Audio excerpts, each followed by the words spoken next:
नमस्कार मंडळी, welcome back to my YouTube channel. सध्या आपण ऐकतोय नारायण धारप लिखित भयकथा संग्रह तळघर.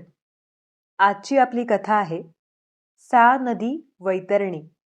वैतरणी याचा अर्थ जर तुम्हाला माहीत नसेल तर तुम्ही गुगलवर जाऊन चेक करू शकता, कारण जर मी इथे आता तो सांगितला तर मला वाटतं की या कथेचं रहस्यच त्यामध्ये आहे.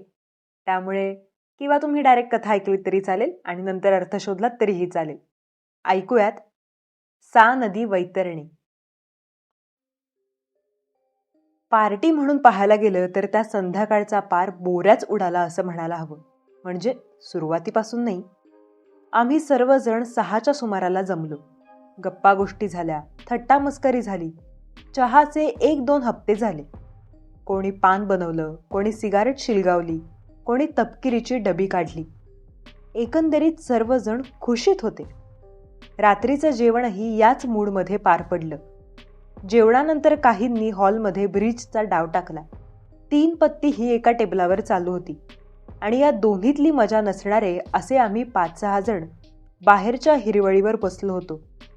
मंद सुगंधित वारा, निरभ्र आकाशात वर चढणारा चंद्र, कंपाऊंड शेजारूनच वाहणारी शांत शीतल नदी, रुचकर जेवण, मनासारखी कंपनी. पुढचे अनेक तास मोकळे. क्वचितच हे सारं जुळून येतं. पुढची सूचना अपेक्षितच होती. अण्णा, नदीला वळणाखाली बंड आहे ना हो? आहे की. का? बोटिंगचा विचार आहे की काय? त्यासाठीच सारं जमून आलंय असं नाही वाटत? नाही. आवाज ठाम होता आणि आश्चर्याची गोष्ट ही की हा नकार नाईककडून आला होता. शंकर नाईक. कॉलेजच्या शेवटच्या वर्षी तो कॉलेज टीमचा कॉक्स होता. तिशीच्या आतला रंगेल धाडसी नाईक. त्यालाही ती आठवण आली असावी. त्याचा चेहरा जरासा शर्मिंदा झाला, पण त्याने आपला नकार मागे घेतला नाही. दिवसा म्हणाला असतात तर मी सर्वांच्या आधी तयार झालो असतो, पण रात्री, चांदण्या रात्री, नो. वेल मला वाटलं होतं की, पण अण्णांनी ही छेड मध्येच थांबवली. शंकर, ते नेहमीपेक्षा गंभीर आवाजात म्हणाले, यामागे काहीतरी आहे. एखादा प्रसंग, एखादी आठवण. आहे ना. मग सांग ना. मला खरं ते आवडत नाही, पण सांगतो. मी हे सहसा कोणाला सांगत नाही, शंकर म्हणाला. कारण एकतर इतर कोणाचा विश्वास बसणार नाही आणि दुसरं म्हणजे मी स्वतः अस्वस्थ होतो. आपण फार फार गाफील राहत असतो याची जाणीव होते. आपण प्रकाशाकडे तोंड करून बसतो, अंधाराकडे पाठ करून बसतो. वास्तविक तिकडेच पाहायला हवं. तिकडेच काही चमत्कारिक गोष्टी आहेत. तुमच्यापैकी जे माझ्याबरोबर कॉलेजमध्ये होते त्यांना माहिती आहे की माझे चुलते मलायात नोकरी करत असत. ते भारताबाहेर इतकी वर्ष राहिले होते की त्यांना इकडचा ओढा असा नव्हताच आणि शेवटीही ते आजारी पडले नसते तर इकडे परत आलेही नसते. पण डॉक्टरी सल्ल्यावरून ते इकडे आले आणि माझ्या वडिलांकडे राहू लागले. त्यांच्याजवळ अमाप पैसा होता आणि आम्हीच त्याचे एकुलते एक व सर्वात जवळचे नातेवाईक होतो. तेव्हा वडिलांनी त्यांच्या लहानसहान इच्छेलाही मान दिला तर त्यात काही नवल नव्हतं. आमच्याकडे आल्यावर वर्षभरातच त्यांनी शेजारचा प्लॉट खरेदी केला आणि त्यावर स्वतःसाठी लहानशी बंगली बांधली. त्याचे डिझाईन, रंगकाम हा त्यावेळी मोठा चर्चेचा विषय झाला होता. चारी बाजूंना 4-4 किंवा 6-6 ब्लॉकचे मॉडर्न बंगले होते. त्यांच्यातही नवे प्रकार होते, नाही असं नाही. वॉटरफॉल, कॅन्टिलिव्हर हे आणि इतर. पण काकांची बंगली वेगळीच होती. एक्झॉटिक हाच एक शब्द डोळ्यांपुढे येतो. काका माझ्यावर बरीच माया करत, कारण हे असलं पाहिजे की मला त्यांच्यात फारसं कुतूहल नव्हतं. त्यांची ती संपूर्ण पाश्चात्य राहणी, पैशांचा अभिमान, कोणत्याही गोष्टीबद्दलचा दुराग्रह हे मला फारसं आवडायचं नाही. तेव्हा मी अगदी स्वतंत्र होतो आणि म्हणून त्यांच्या हिशोबी मला काहीतरी किंमत होती. त्यांच्या घरात मला संपूर्ण स्वातंत्र्य होतं. अशा उत्तम कलाकुसरीच्या वस्तू आणि चित्र मी आजवर पाहिली नाहीत.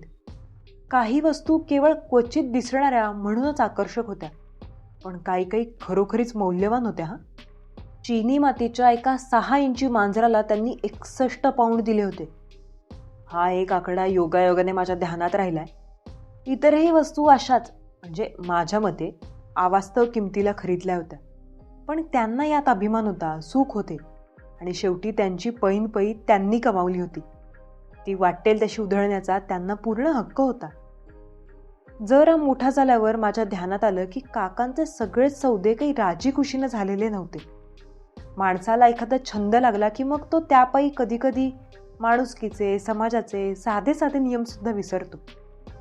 तेव्हा काकांनी आपल्या पैशांच्या जोरावर आडवळणी मार्गाने अनेक चिजा विकत घेतल्या होत्या. मी तर म्हणेन त्यांचा अपहार केला होता. त्यातल्या बऱ्याचशा ते कडी कुलपात ठेवत असत. त्यातल्या काहीच मला आता आठवतात. एक पाचूची अंगठी, एक काचेचं कमळ आणि एक चित्र. चित्राचं वर्णन जरा वेळाने करणार आहे. ते माझ्या दृष्टीस कसं पडलं ते आधी सांगतो. काकांना संधिवाताचा विकार होता व तो दिवसेंदिवस बळावत चालला होता. हातानं नाजूक हालचाली करणं त्यांना कठीण जाऊ लागलं होतं. तेव्हा त्यांची तिजोरी उघडण्याचं काम माझ्याकडे आलं आणि एकदा त्यांनी मला ते चित्र काढायला सांगितलं.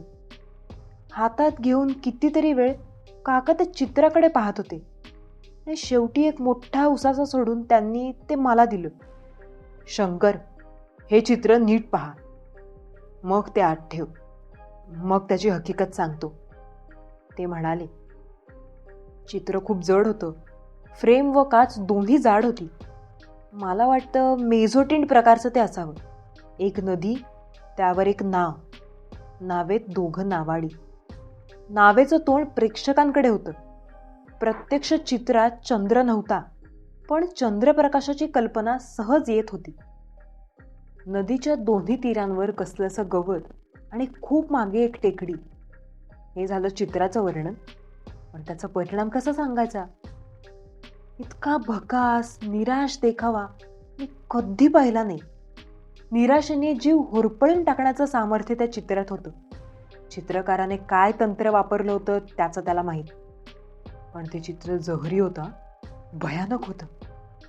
माझ्या चेहऱ्यावरचा बदल काका पाहत होते. अगदी तिटकारा येतो नाही, ते म्हणाले. ठेवून देते चित्रात शंकर. ते मला कसं मिळालं ते सांगतो. क्वालालंपुरातल्या एका चिनी व्यापाऱ्याकडे ते मला दिसलं. त्या चित्राने प्रथमपासूनच माझ्या मनाची पकड घेतली. दलालामार्फत मी ते विकत घ्यायचा प्रयत्न केला, पण व्यर्थ. शेवटी मी स्वतःच त्याला भेटलो आणि सरळ मागणी केली. त्याच्या घराण्यात आज कितीतरी शतकं ते चित्र होतं. मिंग डिनॅस्टीतलं असावं असा त्याचा अंदाज होता. पण विकायची बात सुद्धा ऐकायला तो तयार नव्हता. केवळ पैशाचा प्रश्न नव्हता, त्याच्या म्हणण्याप्रमाणे त्या चित्रात धोका होता. काय ते त्यानं मला काही सांगितलं नाही आणि माझा त्याच्यावर विश्वास बसला नाही. मी अशा गोष्टीवर कधीच विश्वास ठेवत नाही. शेवटी मी ते चित्र हस्तगत केलं आणि एका सुरक्षित जागी लपवून ठेवलं. मी जास्त खोलात शिरत नाही.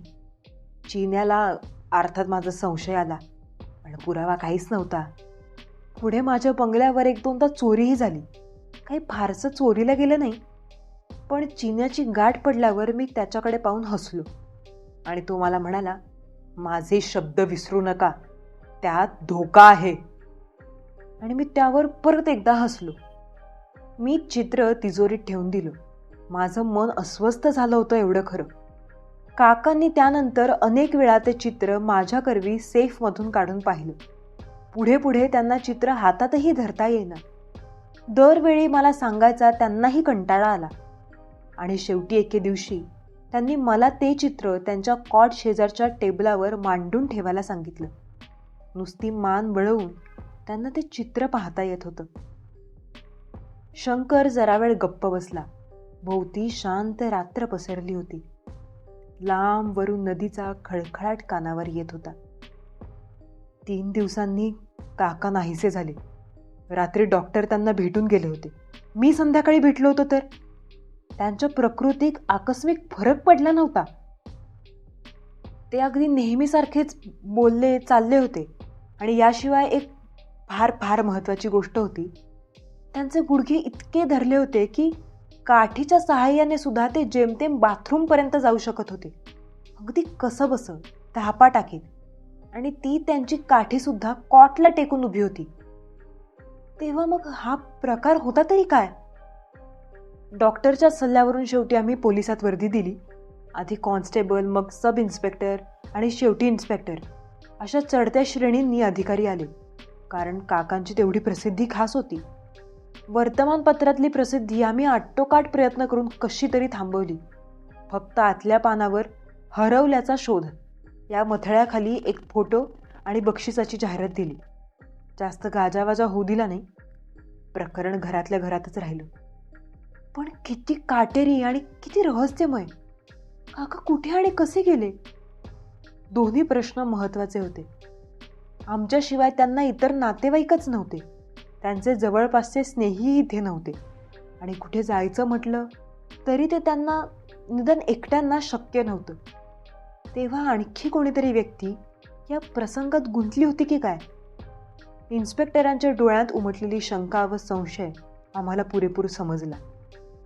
प्रकरण कदाचित याही पुढे गेलं असतं, पण काकांच्या वकिलांनी पोलिसांकडे काकांचं मृत्यूपत्र दाखल केलं आणि आम्ही एकदम मोकळे झालो. आम्हाला त्यांनी 10,000 रुपयांव्यतिरिक्त काहीही दिलं नव्हतं. आणि 10,000 रुपये ही किंमत देऊन घेण्याइतकी आमची परिस्थिती खासच वाईट नव्हती. तेव्हा तो प्रश्न कायमचा मिटला. पण काकांचं काय झालं? इन्स्पेक्टरांनी खोलीची कसून तपासणी केली. बिछाण्यावरची चादर जरा अस्ताव्यस्त झाली होती, पण काकांना झोपेत किंवा झोप आली नाही तर वळवळ करायची सवयच होती. तेव्हा त्यालाही महत्त्व नव्हतं. खोलीत दुसरं कोणी आल्याच्या किंवा काही हिसकाहिसकी झाल्याच्या काही खुणा नव्हत्या. रात्री कुणाला काही आवाज, भांडण, आरडाओरडा, किंकाळ्या, गाडीचा आवाज वगैरे असं काहीच आलं नव्हतं अरे ऐकू. गेल्या काही दिवसात आमच्या वस्तीत कोणी परकीय, संशयास्पद अशी कुठली व्यक्ती फिरत असल्याची काही बातमी नव्हती. काकांच्या मेलमध्ये काही विशेष पत्रव्यवहार वगैरे पण झाला नव्हता. एवढ्यात त्यांनी बँकेतूनही एखादी मोठी रक्कम काढली नव्हती. तेव्हा चोरी, ब्लॅकमेल, धाकदपटशा, सूड इत्यादी कोणतंही कारण दाखवता येत नव्हतं. त्यांच्या वयोमानाप्रमाणे प्रकृती उत्तम होती. एखादा असाध्य रोग झाला नव्हता किंवा विकारही बळावला नव्हता. तेव्हा एकदम निराश होऊन असा काही अविचार करण्याचंही त्यांना काही कारण नव्हतं. पोलीस सर्व शक्यतांचा विचार करीत होते. वेड, अपघात, पळवणे, आत्महत्या, खून, सर्व काही. पण सर्व निष्फळ ठरलं. सर्व मोठमोठ्या व सरकारी हॉस्पिटलमधून आम्ही सगळीकडे चौकशी केली. वर्तमानपत्रातली जाहिरात बरेच दिवस चालू ठेवली. पण काका गेले ते कायमचेच. शंकर जरा वेळ गप्प बसला आणि मग हलकेच म्हणाला, ही गोष्ट एवढ्यावरच थांबली असती तर मी देवाचे फार फार आभार मानले असते. पण असं व्हायचं नव्हतं. या प्रकरणातला एक महत्त्वाचा, निर्णायक आणि भयानक दुवा मला दिसायचा होता. पुण्यावरच्या, सद्वर्तनावरच्या माझ्या विश्वासाला तडा जायचा होता. मनात एक असुरक्षिततेची जाणीव कायम ठाण मांडून बसायची होती. शंकरने घसा साफ केला. विलचं प्रोबेट वगैरे व्हायला 3 महिने लागले. काकांनी एका शैक्षणिक संस्थेच्या नावाने प्रॉपर्टी करून दिली होती. ते लोक सज्जन होते, पण आमच्या भावनांसाठी ते किती थांबणार. प्रॉपर्टीचा त्यांनी ताबा घेतला. काका बरेच दिवस आमच्या घरी राहिले होते. शेवटपर्यंत आमचे जाणे येणे चालूच होते. आमच्या अनेक वस्तू त्यांच्या घरात राहून गेल्या होत्या. तेव्हा साहजिकच आम्हाला त्या घरी बोलावणं आलं आणि मी गेलो. घर 2-2.5 महिने बंद होतं. तेव्हा जरासा कुंद वास, धूळ हे आलंच, पण तरीही हा बाहेरचा भाग झाला.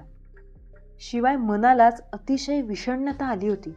तेव्हा काम शक्य तितक्या लवकर उरकण्याच्या मागे मी होतो. एक एक खोली उरकत शेवटी आम्ही काकांच्या बेडरूममध्ये पोहोचलो. कोणीतरी माझ्या हाती ते चित्र दिलं. हे आमचं नाही असं म्हणून मी ते जवळजवळ परत दिलं. आणि आता वाटतं परत दिलं असतं तर किती बरं झालं असतं. सहज कुतूहलाने माझी नजर त्या चित्रावरून फिरली. ती नदी, तो भकास देखावा, तो चंद्रप्रकाश, ती नाव आणि ते नावाडी. आठवण अडखळली. मी बारकाईने चित्राकडे पाहायला लागलो आणि खरंच सांगतो, भर दिवसा 4 चौघांनी गजबजलेल्या त्या खोलीत मला दरदरून घाम फुटला. हातपाय लटलट कापायला लागले. आधारासाठी मी खुर्चीवर जाऊन बसलो. शंकरचा चेहरा आत्ताही कावराबावरा झाला होता. आधी तुम्हाला नीट सांगायला हवं, चूक होण्याची काही शक्यता नव्हती. अशा चुका सहसा होत नाहीत. मी मगाशी चित्राचं वर्णन केलंय. नाव प्रेक्षकांकडे येत होती. दोन्ही नावाड्यांच्या आपल्याकडे पाठी फिरलेल्या होत्या. त्यांच्या डोक्यावर खूप मोठ्या अशा गवती हॅट्स होत्या. त्यातील क्राऊन, रीम, सारे बारकावे अत्यंत कौशल्याने दाखवलेले मला आठवत होते. तेव्हा माझी चूक होत नव्हती. आता चित्रात बदल झाला होता. नाव आपल्यापासून दूर चालली होती. नावाड्याची तोंड आपल्याकडे होती. वल्ल्यावरचे हात, जोर देण्याखाली केलेल्या माना, हॅटवरच्या रुंद रिमची चेहऱ्यावर पडलेली काळी सावली. पण एवढा होत नाही हा, ऐका. आता नावेत एक उतारू होता. तो या दोघांच्या मध्ये बसला होता. निराशेने त्याची मान खाली गेली होती. पण ती बसण्याची लकब आणि ते कपडे.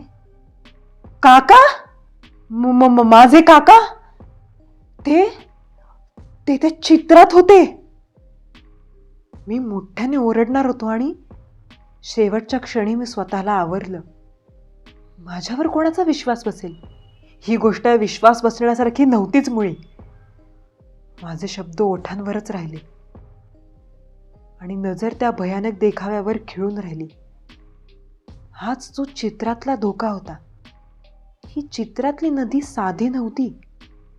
ती वैतरणी असेल, स्टिक्स असेल. माणसाला या जगातून खेचून काढून दुसरीकडेच कुठेतरी घेऊन जाणारी. आणि हे नावाडी, हे कोण होते? रूप मानवी होते, पण खरे कोण होते? शेखचे साथी, यमदूत का आणखीच कोणी? आणि हा प्रवास कितवा होता? या अभागी प्राण्याला ते कुठे सोडणार होते? कारण हे पूर्वीही झालं असलं पाहिजे. याला ते कुठेतरी सोडतील, मग नाव वळेल आणि आपल्याकडे येतील.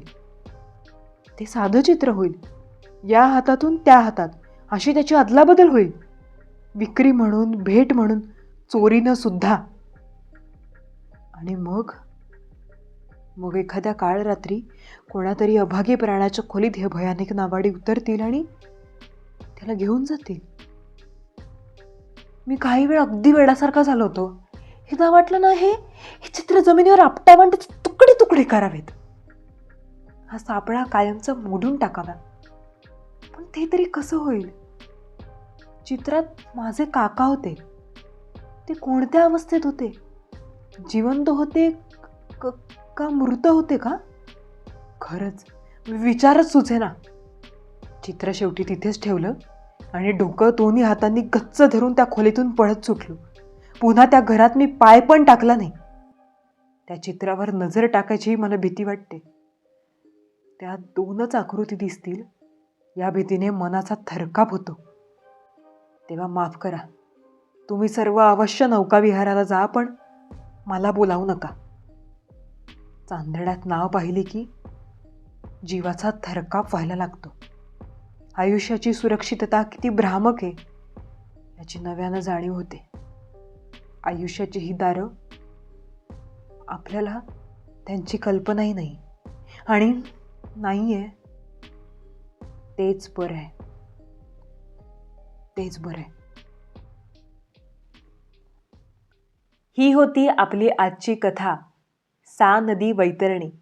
मी असं एक बेसिक थोडंसं गुगलवर वाचलं तेव्हा माझ्या वाचनात आलं की ही यमराजांची नदी असते, की त्यातून जी माणसं मरतात त्यांना तिथेपर्यंत नेलं जातं. काही ठिकाणी असं लिहिलं होतं की ही स्वर्गाकडे नेणारी नदी आहे. आता त्यातलं नेमकं काय आहे हे मला माहिती नाही, पण मृत्यूशी संबंधित काहीतरी आहे आणि गूढ काहीतरी आहे एवढं तर आपल्याला नक्कीच याच्यावरून समजतं. मी आशा करते की तुम्हाला याचं वाचन नक्कीच आवडलं असेल आणि पुन्हा भेटूयात लवकरच पुढच्या व्हिडिओमध्ये. थँक्यू.